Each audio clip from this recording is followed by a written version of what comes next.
Welcome to Kermode Uncut. We're here at the Latitude Festival. I've just done an on-stage interview with Asif Kapadia, who is currently making his new movie Maradona. Of course, obviously before that made Senna and Amy.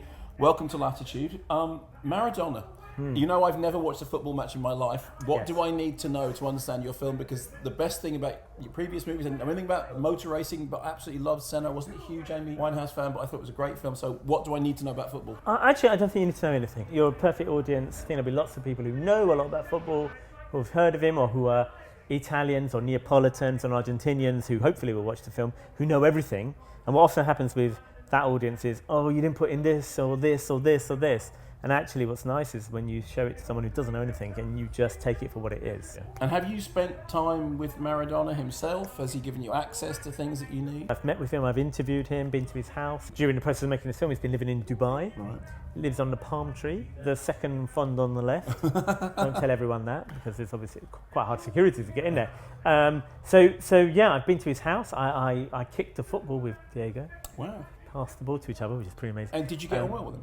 He was in a very quiet, calm place, and I think that's a good time for me. I don't really make films in a way where I kind of like to follow people around and hang out with them and things like that. We take our time, we go in there when it's really, really quiet, go in there, chat to them so they're in a good place so I can have a long conversation with them, and then I go away and I don't talk to anyone for 6 months and I just cut and then we talk to them again. So I prefer to do it like that. There's a really interesting thing that's been going on. The World Cup's just been on, I don't know if you're aware. I heard. Yeah, and Diego's been there. And he's been on camera quite a lot, actually. They keep cutting to him and he keeps doing crazy things or rude things and not always looking like it's a good place. And the Daily Mail said the reason he's doing all this weird stuff is because he's doing it because he's being filmed and it's all part of a movie that I'm directing. Okay.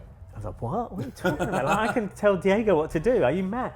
And this story then spread all over the world, in Latin America and the USA, and I got phone calls from American newspapers, and all this is kind of hilarious that they think that's all part of an act. And you're like, no, that's just him. That's him every single day of the week. You were talking on stage about how much a documentary kind of, you know, it finds its own way. When you begin a documentary like Senna or like Amy, how much do you know what you're going to do, and how much is it genuinely the journey of discovery that, you know, that we all like to think that it is?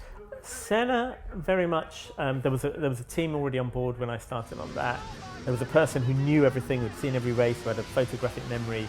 So on that film, there was essentially an idea of what the key beats were.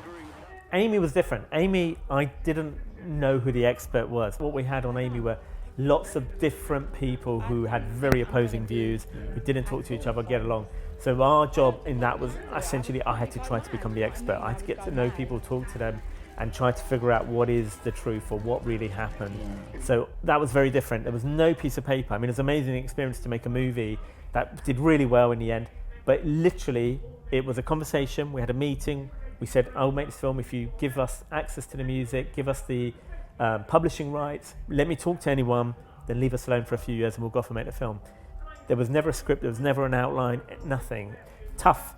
But it became, all of it was an investigation and research, and out of the research came a movie. Will you stay in documentaries, or is there part of you that wants to go back to drama? Because you do very dramatic documentaries. Yeah, I mean, I suppose I'm interested, Mark, in the space in between the two, kind of drama and docs, and I want to find somewhere in the middle where I can kind of create, hopefully they are movies, hopefully they're sort of cinematic experiences. Oh, yeah. And so I just think they're movies, they're films. I did a show that David Fincher did called Mindhunter last year, which was a great experience, directing some of that for Netflix. I've got a new project which I'll do after Maradona, which will be definitely a mixture of both, of fiction and of documentary, and using all kind of media. So yeah, I definitely do want to go back to making old-fashioned fiction films. Okay.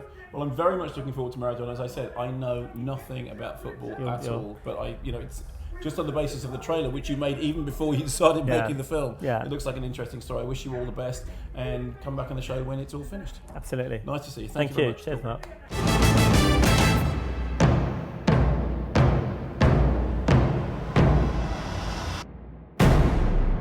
Adesso corti.